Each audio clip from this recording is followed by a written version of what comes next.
Apología de la Santa Pobreza. Esta reina de la pobreza posee un reino en el que nunca hay guerra, sino siempre paz y tranquilidad. Abunda en justicia, porque la causa de la injusticia no está en ella. Las murallas de su ciudad son fuertes, porque el fundamento no está edificado sobre tierra ni sobre arena, sino sobre la piedra viva, mi unigénito Hijo.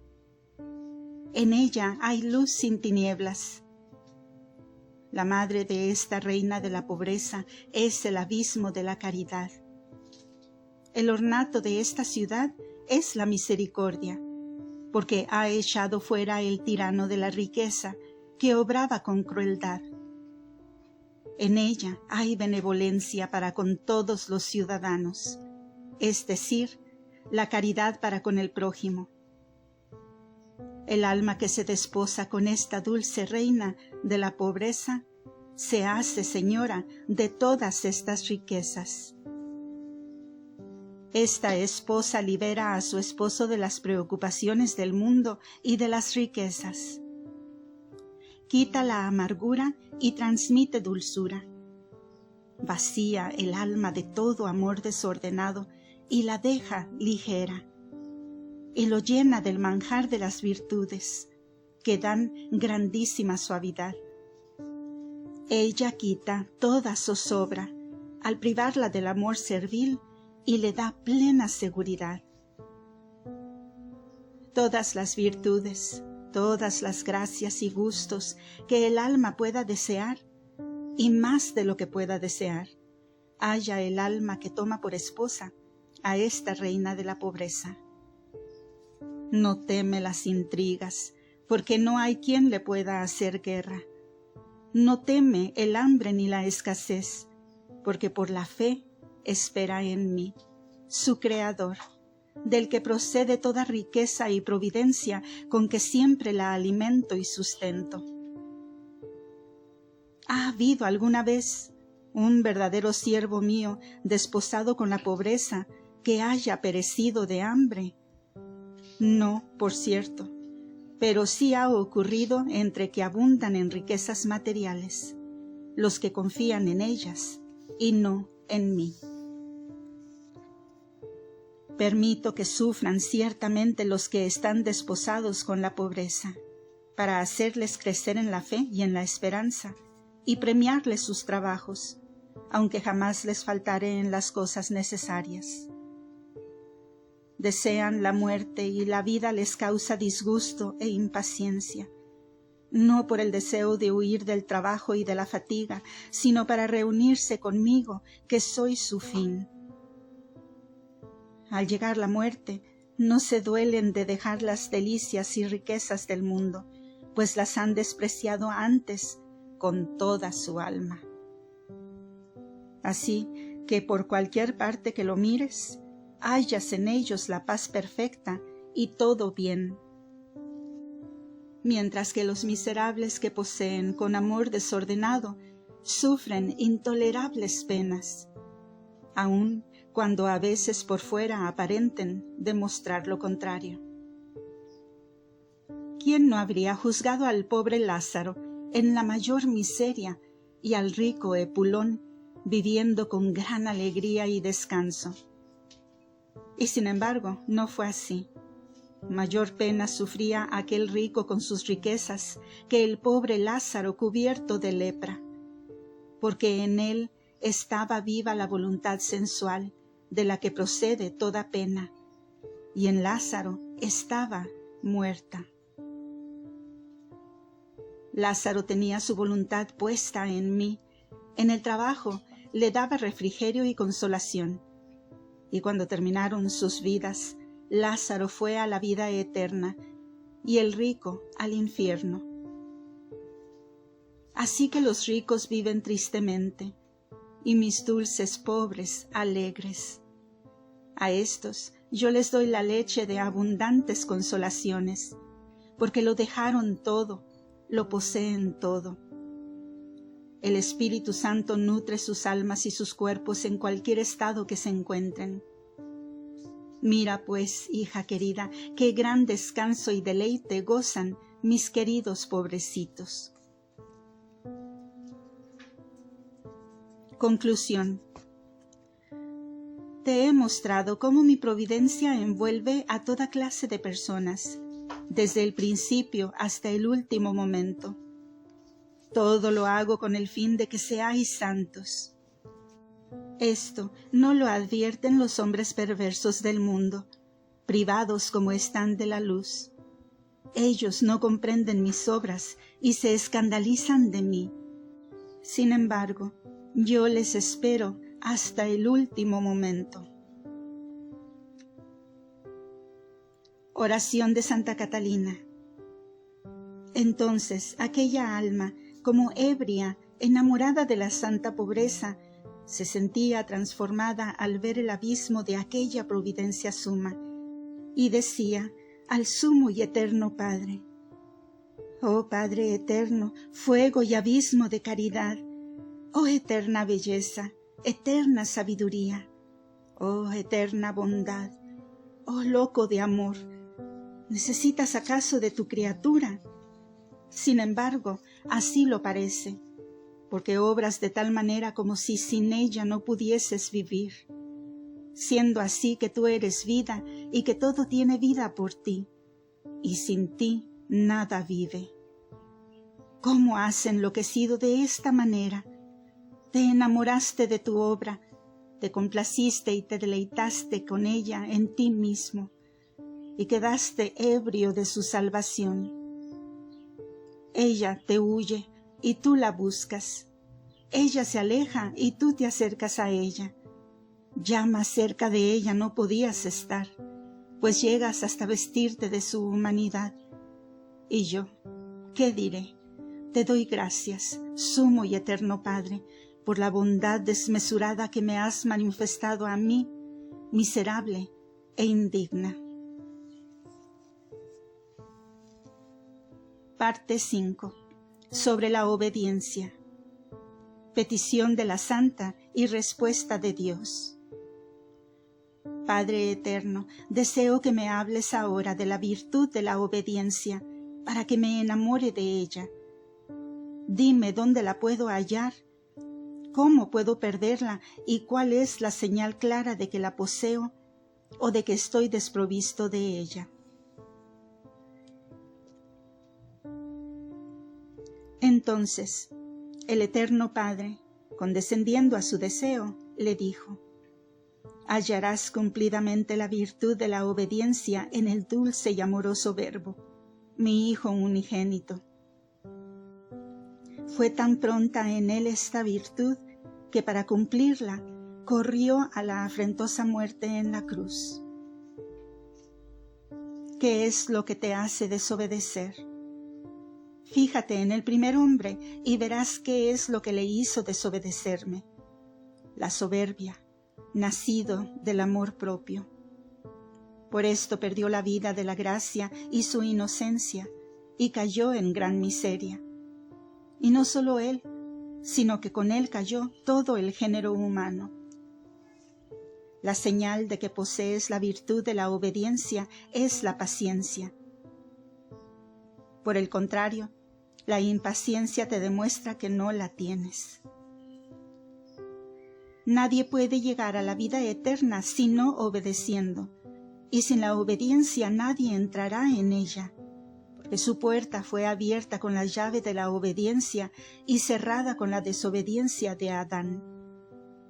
Yo, movido de mi bondad infinita, viendo que el hombre al que tanto amaba no volvía a mí, que soy su fin, tomé la llave de la obediencia y la puse en manos de mi dulce y amoroso Verbo. Y él, como portero, abrió las puertas del cielo. Sin esta llave y sin este portero, nadie puede entrar. Por esto dijo él: nadie puede llegar a mi Padre, sino por mí. ¿Por qué fue tan obediente este Verbo?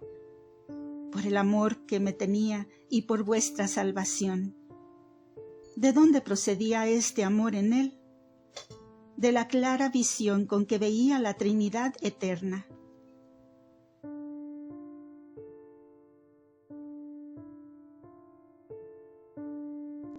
Esta visión obraba en él aquella obediencia perfecta que en vosotros, imperfectamente, obra la fe.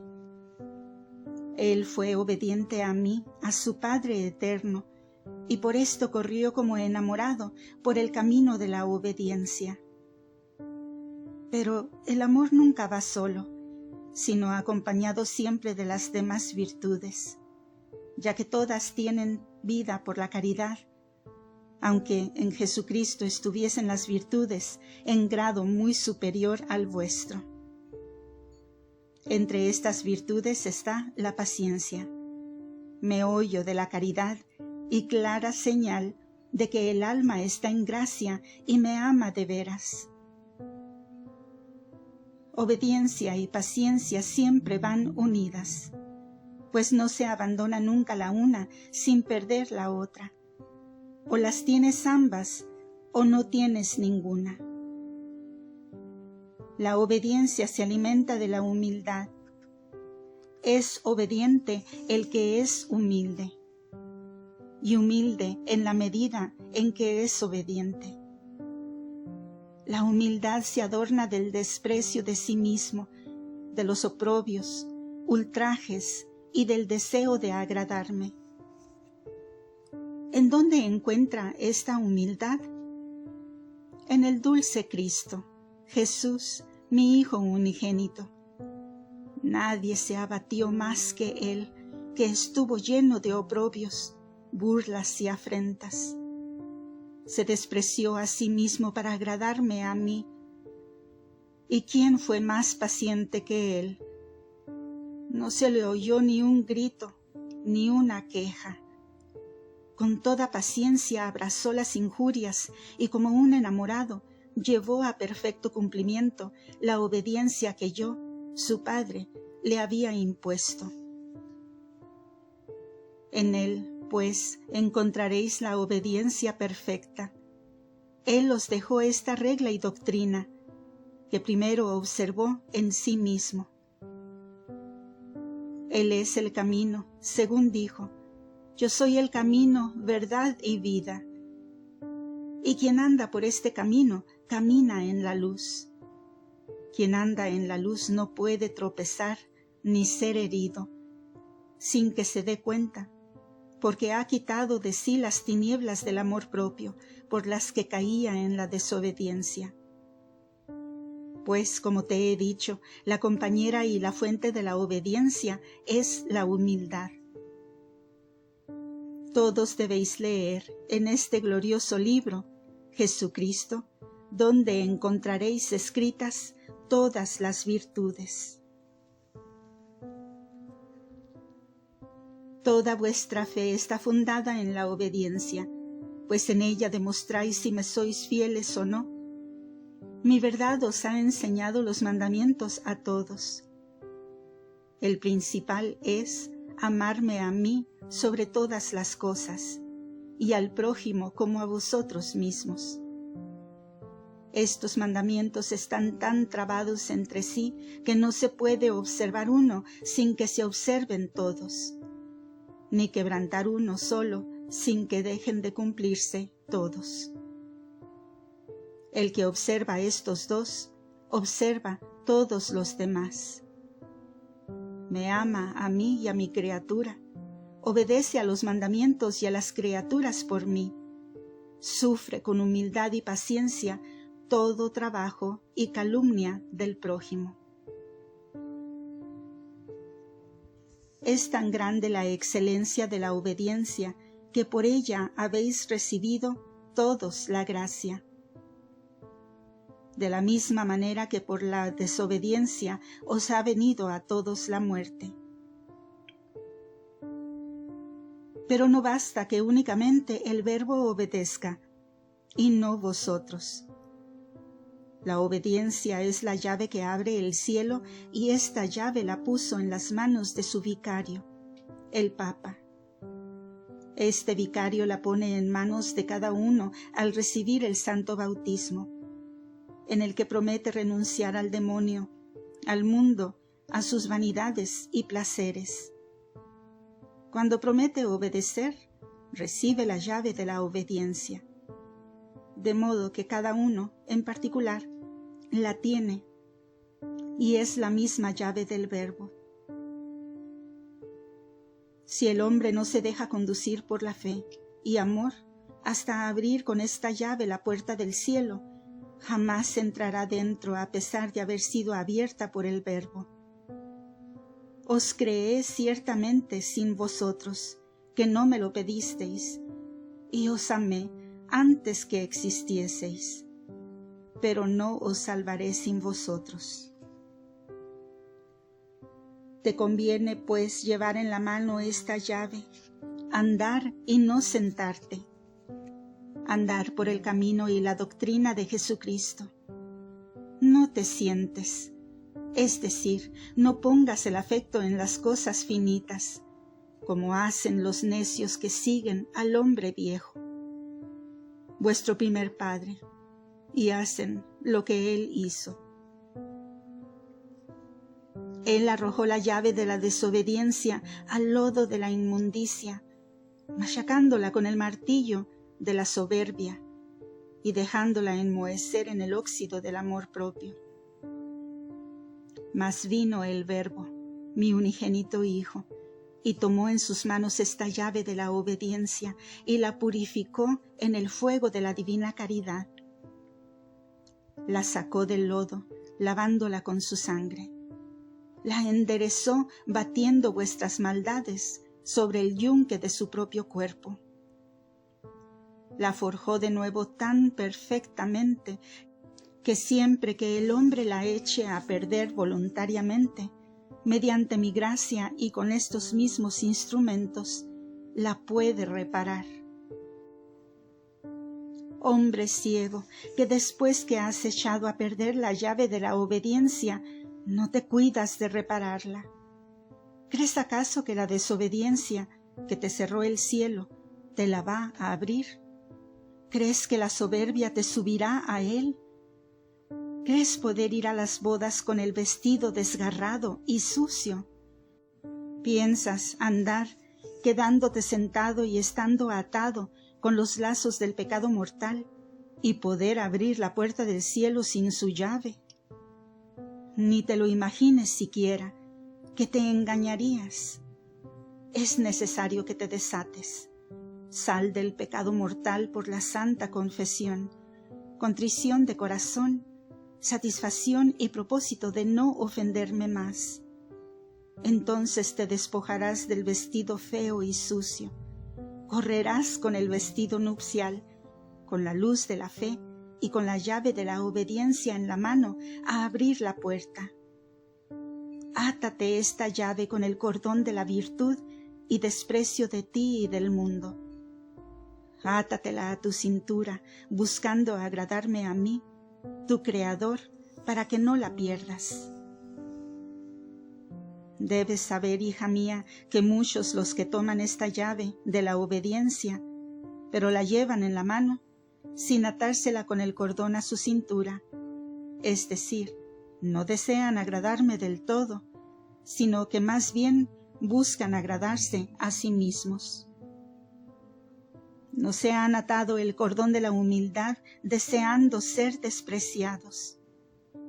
Más bien se deleitan en las alabanzas de los hombres. Estos están expuestos a perder la llave.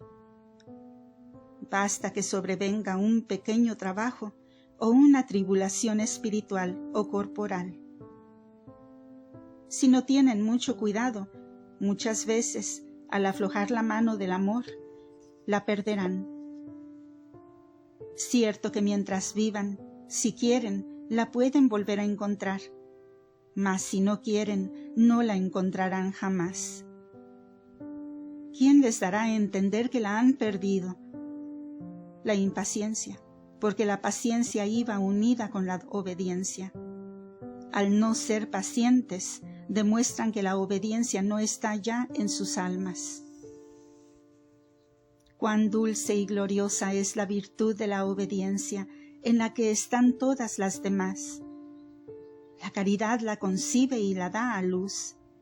Es como una reina, y quien la tiene por esposa no siente ni experimenta mal alguno. Antes bien, disfruta de una paz y quietud inalterables. No pueden dañarle las olas del mar tempestuoso, porque no llegan al centro del alma. No siente odio cuando le injurian, porque quiere obedecer y sabe que se le manda perdonar. No sufre porque no se realicen sus deseos, porque la obediencia le ha enseñado a desearme exclusivamente a mí, que puedo y sé y quiero satisfacer sus deseos. Y así, en todas las cosas, encuentra paz y sosiego. Oh obediencia que navega sin trabajo y llega sin peligro al puerto de la salvación. Tú te conformas con mi Hijo unigénito, subes a la nave de la Santa Cruz dispuesta a sufrir antes que a quebrantar la obediencia del Verbo y apartarte de su doctrina. Tú estás ungida con la verdadera humildad y por esto no apeteces los bienes del prójimo. Tú haces germinar en la tierra los frutos para sí y para el prójimo. Eres toda alegre porque no turba tu semblante la impaciencia, sino que lo tienes siempre afable por la paciencia, siempre sereno por la fortaleza. Tú eres una perla escondida, ignorada, pisoteada por el mundo. Tan grande es tu poderío que nadie puede enseñorearse de ti, porque te has liberado de tu propia sensualidad. Continuará.